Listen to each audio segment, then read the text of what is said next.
అందరికీ నమస్కారం. రాష్ట్ర ప్రజలకి, శ్రేయభిలాషుల ప్రతి ఒక్కళ్ళకి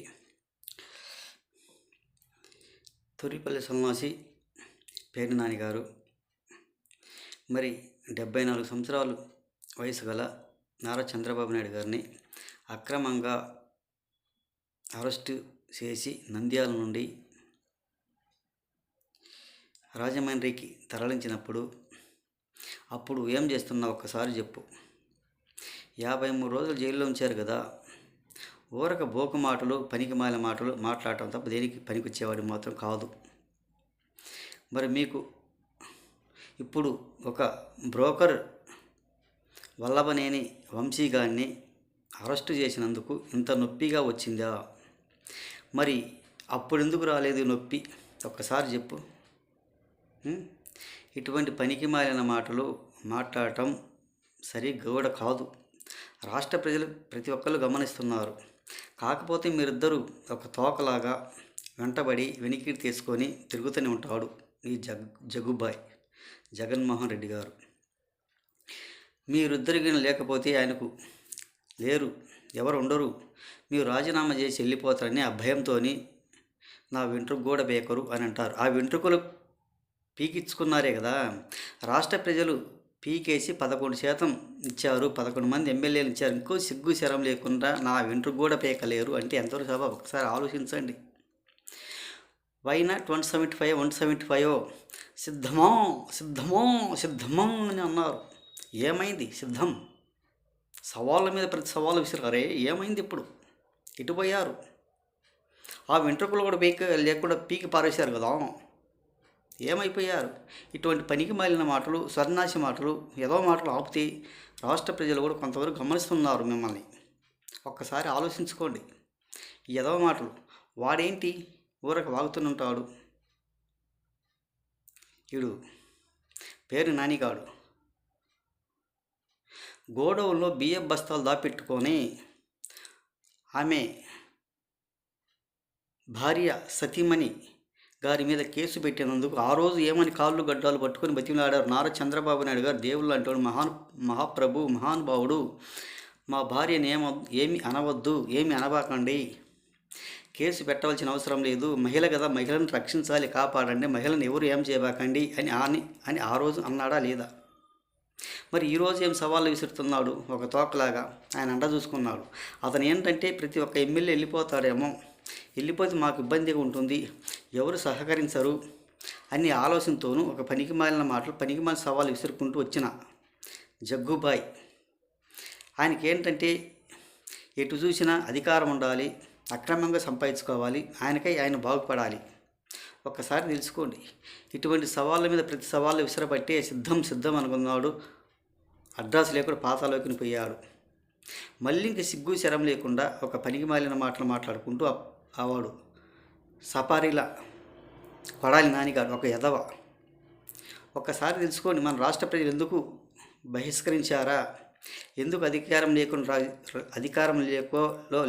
చేశారా, మనకు ప్రతిపక్షం ఎందుకు ఇవ్వలేదా అని ఒకసారి ఆలోచించుకోండి. ఊరికి ఇటువంటి పనికిమాలిన మాటలు మాట్లాడితే ఏం సభావింది కూడా కాదు. మరి గుంటూరు మిర్చి యార్డుకు పోయి మీరు గందరగోళం సృష్టించారు.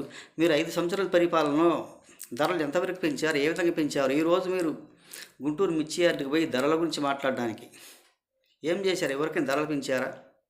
మరి మీరు ధరలు పెంచి గిట్టుబాటు ధరలు ఇస్తే రైతులు ఆత్మహత్యలు ఎందుకు చేసుకున్నారు ఒకసారి చెప్పండి. ఎంతోమంది గిట్టుబాటు ధర లేక, గిట్టుబాటు ధర పెట్టక ఎంతోమంది ఆత్మహత్యలు చేసుకున్నారు. వాళ్ళకి ఏమైనా సహాయం చేయగలిగారా? ఎవరికైనా 1 లక్ష రూపాయలు, 2 లక్షలు, 3 లక్షలకైనా సహాయం చేయగలిగారా?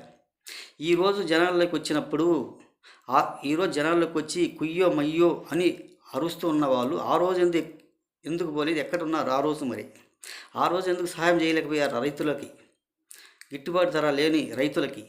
ఈరోజు ఎందుకు పోయి గుంటూరు మిర్చి యార్డులో ఎందుకు తిరుగుతున్నారు అంటే, ఆ రోజేమో అధికారం ఉంది కాబట్టి పరదాల చుట్టూ కట్టుకొని పరదాలలో పరిపాలన సాగించిన వాళ్ళు మీరు. ఈరోజు అధికారం లేదు కాబట్టి ఇటు పిచ్చి మాటలు, పనికిమాలిన మాటలు మాట్లాడుకుంటూ జనాలకు ఒక సింపతి పొందడానికి అధికారం కావాలని ఇలా పనికిమాలిన మాటలు మాట్లాడుకుంటూ నా వెంట్రుకు కూడా బేకరంటే ఆ వెంట్రుకలు పీకి పక్కన పారేశారు అడ్రస్ లేకుండా. ఒకసారి తెలుసుకోండి. మళ్ళీ మీకు అధికారం రావాలంటే ఇంక 30-40 సంవత్సరాలు పట్టుంది. ఈ పార్టీ కూడా భూస్థాపితం కావాలి. దేంట్లోకి ఒక దాంట్లోకి విలీనం చేసేయాలి. ఎవరు నమ్మరు, నమ్మడానికి ఆస్కారం లేదు. రాజధాని ఉండదని అది ప్రతి ఒక్కరికి తెలిసిపోయింది. రాజధాని ఉండదు, చెయ్యడు. ఒక సైకో 3 ముక్కల ముఖ్యమంత్రి. రాష్ట్రాన్ని 3 ముక్కలకు విభజించి 3 ముక్కలు చేశాడు. ఈయన చేసినట్టు ఎవరు చేయరు. గత ప్రభుత్వాల్లో కాంగ్రెస్ పార్టీ ఎన్నో తరాల నుంచి చేసి వచ్చిన ప్రభుత్వం. మరి నారా చంద్రబాబు నాయుడు గారు 14 సంవత్సరాలు సీఎంగా చేశాడు. ఉమ్మడి రాష్ట్రంగా ఉన్నప్పుడు కూడా అప్పుడేమి కదిలివ్వలేదే, అప్పుడేమి ఆస్కరించలేదే. ఒకసారి తెలుసుకో. నేను గొప్ప అంటున్నావు. ఎంతవరకు గొప్ప? నువ్వు ఏం చేసావు? నువ్వు గొప్ప ఒకసారి చెప్పు. అదేగిన రాష్ట్రం విడిపోయకుండా ఉంటే కాంగ్రెస్ ప్రభుత్వం అధికారంలోకి వచ్చి నీకు ఓట్లు ఎవరు వేసేవాళ్ళు లేరు. ఆయన కాంగ్రెస్ ప్రభుత్వాన్ని విలీనం చేసి ఓటు వేయదు. ఎందుకంటే రాష్ట్రాన్ని విడగొట్టారు. రాష్ట్రాన్ని విడగొట్టినందువల్ల కాంగ్రెస్ పార్టీకి ఓటు వేయలేదు. నిన్ను చూసి కాదు, నువ్వు ఒక పెద్ద కోపు బ్రహ్మ కాదు, పెద్ద గొప్పని కాదు. నువ్వు ఒక సైకో గడివని ప్రతి ఒక్కరికి తెలుసు కదా. నేను నమ్మే స్థితిలో లేరు. ఒకసారి తెలుసుకో. నేనేది గొప్ప, ఏదో సోనియా గాంధీ అమ్మగారు వాళ్ళని బహిష్కరించారు, వాళ్ళని ఎదిరించారు, వీళ్ళని ఎదిరించారు. ఎంతవరకు ఎదిరిస్తావు? వాళ్ళకంటే గొప్పవాడు నువ్వేమన్నా కాదు కదా. ఒకసారి సైకో మాటలు, పనికి మాలిన మాటలు ఆపుకుంటూ ఉంటే రాష్ట్ర ప్రజలు 1-2% ఇస్తారేమో, లేకపోతే 0 చూసి చూపిస్తారు. నీ బెదిరింపు మాటలకు, నువ్వు మేకపోతు గాంభీర్య మాటలకు ఎవరూ భయపడరు. నువ్వు భయపెట్టాలనుకున్నా భయపడరు. నీ చుట్టూ ఎమ్మెల్యేలు ఉన్నారు కాబట్టి వాళ్ళు ఏమన్నా వెళ్ళిపోతారన్న భయంతో నీవు ఇటువంటి పనికి మాలిన మాటలు మాట్లాడుకుంటూ ఉంటున్నావు. నిన్ను ఎవరు నమ్మరు, నమ్మడానికి ఆస్కారం లేదు.